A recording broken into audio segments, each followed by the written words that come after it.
Ladies and gentlemen, have you ever walked into a room and felt all eyes on you, not because of what you're wearing or saying, but simply because of your presence? That's not arrogance, that's aura. Your aura is the unseen energy field that surrounds you, and when it's powerful, it speaks louder than words. A strong aura doesn't need to prove itself, it just is. And sometimes that power doesn't sit well with others, not because you're doing something wrong, but because they can feel your inner strength, confidence, and truth. In fact, there are 13 subtle signs that your aura might be so strong. It disturbs others, not in a negative way, but in a way that challenges their comfort zones, confronts their insecurities, and awakens what they've buried. You might notice people staring at you for no reason, or avoiding eye contact altogether. You may attract attention without trying, or even repel certain people who can't handle your intensity. That's not rejection, it's a spiritual reaction. You're not here to shrink to make others comfortable. You're here to shine so bright that others remember their own light. Your powerful aura is a gift, but it's also a responsibility. People will misunderstand you, envy you, even fear you. But never let that dim your energy. Stay grounded, stay kind, and most importantly, stay you. When your aura speaks, it communicates truths that even you may not always be aware of. It reflects your current emotional and spiritual state, whether you're at peace or in inner conflict, whether you're grounded or scattered. A powerful aura doesn't mean perfection, it means presence. It means you've learned to carry your experiences with wisdom instead of shame. It's this energetic presence that unsettles people, not because you're doing anything wrong, but because you're doing something rare. You're existing fully, consciously, unapologetically. Your vibe is calm yet commanding. Your silence has weight, your gaze has depth, and in a world addicted to noise and distraction, that kind of quiet power can feel disruptive. You don't need to dominate conversations or seek attention to be noticed. Your energy arrives before you do, commanding space simply by being authentic. The way you carry yourself, how you walk, how you listen, how you look at people, becomes more impactful than any speech you could give. Those who are not in touch with their own inner truth may find themselves feeling small or even irritated in your presence, not because you said anything offensive, but because you unintentionally reminded them of everything they've buried. A strong aura doesn't just impress, it reveals. It brings things to the surface. It confronts the masks people wear and silently asks, who are you without the performance? And for that reason, people may project onto you. They may assume you're arrogant, intimidating, or too much, when in reality, you are simply fully yourself. You don't shrink, you don't seek approval, and you don't apologize for existing. And that's exactly what your aura communicates. Without a single word, your energy becomes a language in itself.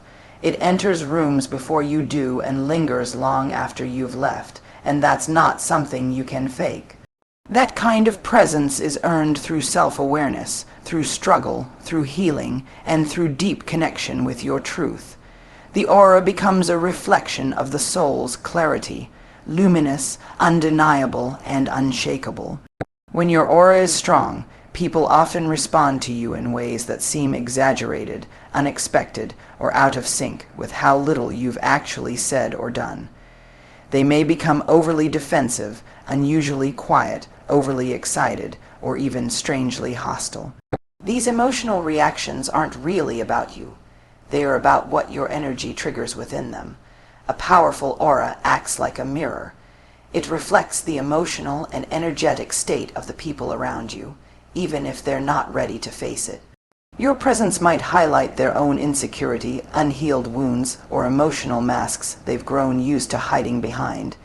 And because that reflection is uncomfortable, they react, not logically, but emotionally.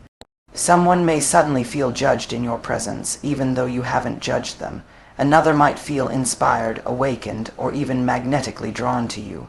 Others may feel intimidated or irritated and not even understand why. These responses are energetic, not rational. They come from how your presence interacts with their unconscious state. This is especially true in environments where people are used to shallow conversation, inauthenticity, or groupthink. Your groundedness, your quiet but unwavering sense of self, can shake up the emotional atmosphere. People may subconsciously recognize that you don't play games, you don't pretend, and you're not seeking validation. And that makes you unpredictable to them, uncomfortable even, because they can't control or categorize you. Your aura may remind someone of who they could become if they stopped holding themselves back. That kind of energy doesn't just disturb people, it calls them out. It pierces through their comfort zones and asks unspoken questions. Are you living in your truth? Are you aligned with your purpose? Are you being honest with yourself? These questions can be deeply unsettling, especially for someone who's not ready to face them. It's important to remember that these emotional reactions are not yours to own. You're not responsible for how others respond to your light. Your job isn't to shrink to soothe their discomfort. It's to remain aware, compassionate, and centered. As your energy continues to evolve, your very existence will evoke emotion. And sometimes that's the very thing the world needs most. One of the most consistent experiences of having a powerful aura is being misunderstood regularly, and often by people closest to you. Not because you're unclear, not because you're wrong, but because your energy, depth, and truth don't always fit neatly into the boxes people are used to. A strong aura radiates authenticity, intensity, and emotional depth, qualities that can't be faked and can't be contained by surface-level conversations or social norms. And when others haven't taken the time to understand themselves, let alone someone operating on a different energetic frequency, they may mislabel you. They may call you too serious, too intense, too sensitive, too distant, or even too confident. In reality, what they're perceiving is your clarity, your depth, your unwillingness to dilute who you are just to fit in. You may be the type who doesn't engage in gossip, who questions things instead of blindly accepting them, who prefers solitude over shallow company. You speak truth even when it's uncomfortable. You ask questions others avoid. You set boundaries that others find threatening. To the unconscious mind, this is disruptive, because it forces people to confront their own lack of self-awareness. And what they don't understand, they judge, but it's more than just judgment. It's projection. People often assign motives or traits to you that are actually reflections of their own discomfort. If you're quiet, they might assume you're cold or arrogant. If you speak with passion, they might say you're too much. If you carry yourself with confidence, they might think you're trying to show off. This has nothing to do with your actual character. It's how your energy challenges their perception. Being misunderstood doesn't mean you're failing. It means you're operating on a frequency that not everyone can tune into. It's a spiritual loneliness of sorts, but also a sign of growth. You're no longer relatable to those who haven't yet stepped into themselves. And that's not something to mourn, it's something to honor. Your task isn't to make yourself digestible. It's not to be understood by everyone.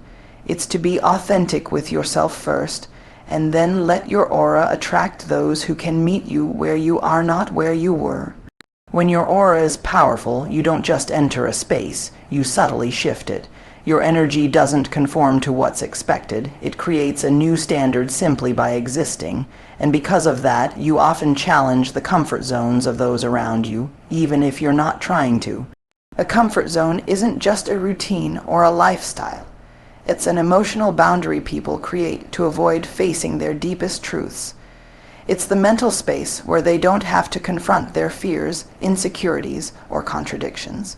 But when someone with a strong aura comes along, someone who lives authentically, speaks truthfully, and carries themselves with awareness, they unknowingly confront those very things others are trying to suppress.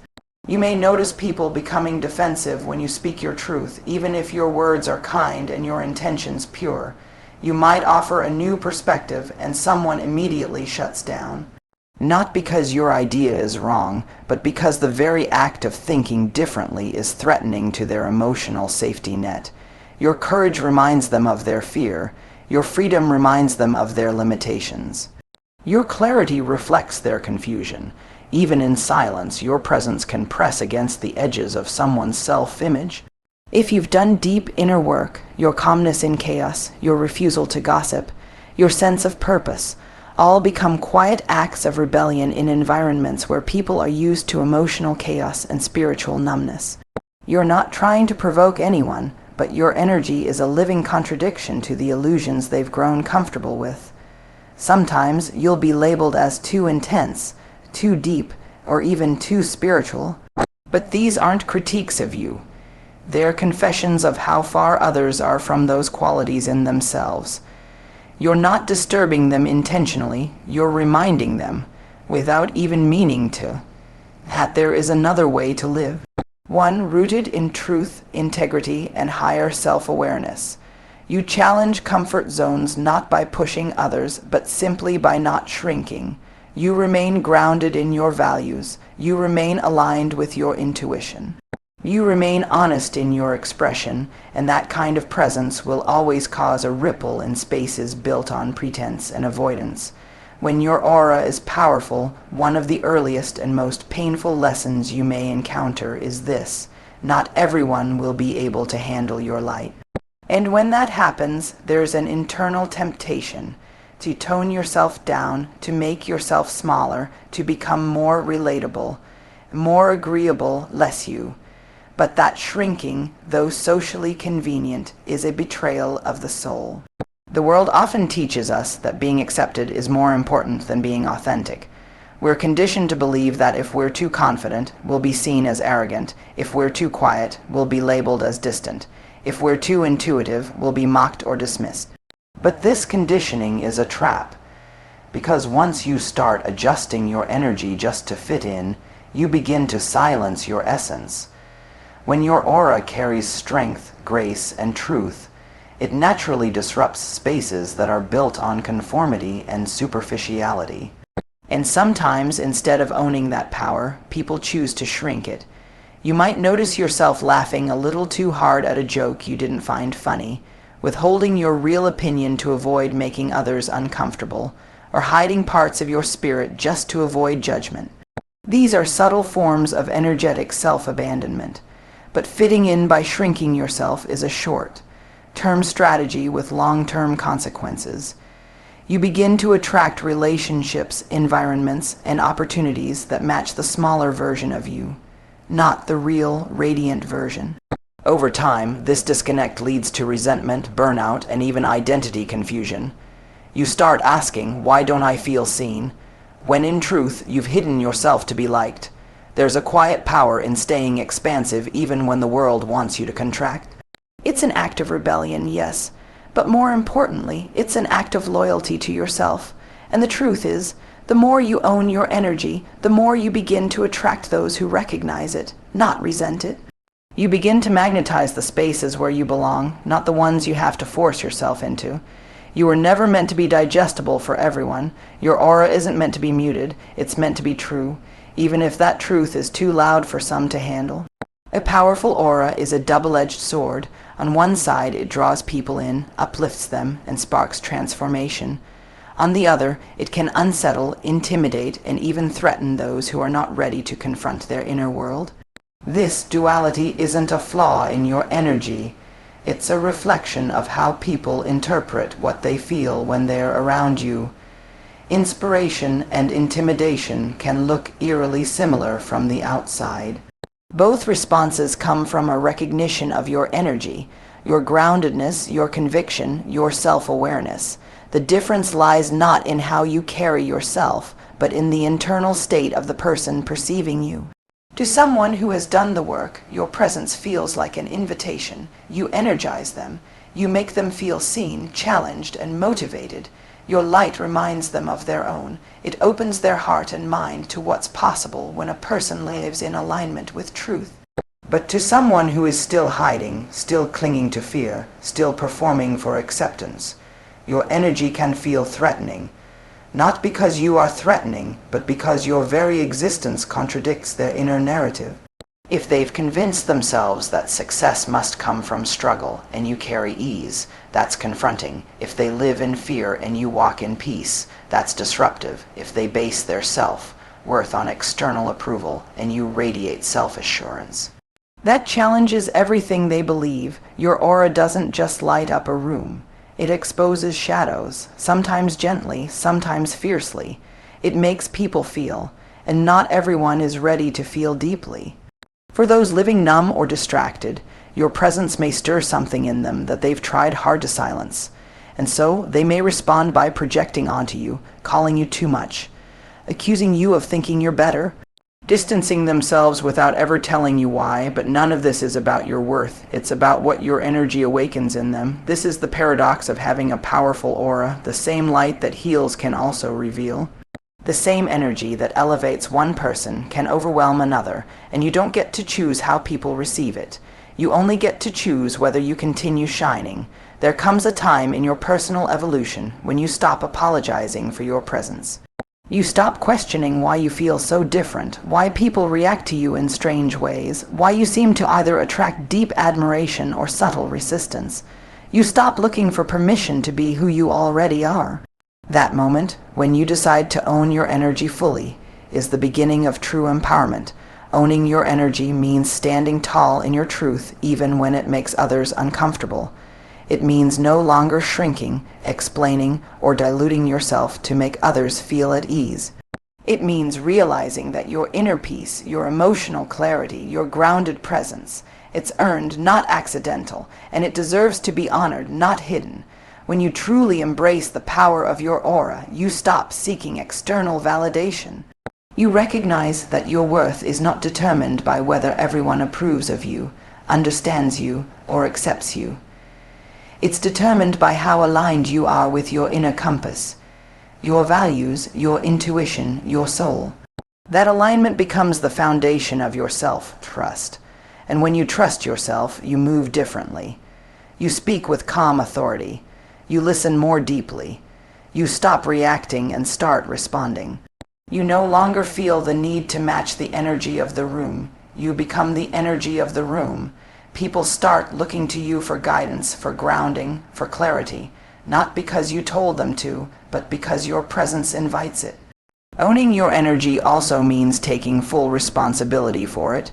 You learn to protect it from toxic environments, to cleanse it of negativity, and to elevate it through practices that nourish your spirit. Whether it's solitude, mindfulness, prayer, creativity, or connection with nature. You become the guardian of your own vibration. It's not about being perfect. It's about being real. And being real is one of the rarest, most radical acts in a world that rewards performance over presence. When you own your energy, people will feel it before they know you. Some will be drawn to it. Others will resist it. But either way, you no longer change who you are to make others comfortable. You've made peace with being different. You've chosen to walk fully in your light, whether others are ready for it or not. If your presence disturbs others, don't rush to silence your soul. Don't shrink to soothe discomfort that doesn't belong to you. Your aura radiant, raw, and really is not a flaw to fix. It's a force to honor. The truth is, powerful energy will always provoke a response. Some will see you as a mirror. Some will feel you as a storm. Others will embrace you as the light they've been searching for, but through it all, remain loyal to yourself, because the world doesn't need more people pretending to fit in. It needs people bold enough to stand out, people brave enough to walk in their truth, to live in full frequency, and to remind others what authenticity looks like. So, continue to walk with intention. Speak with integrity, live with depth, and let your aura do what it was always meant to do: awaken, inspire, and elevate. Even if it unsettles a few along the way, your energy is not too much. It's exactly what this world needs.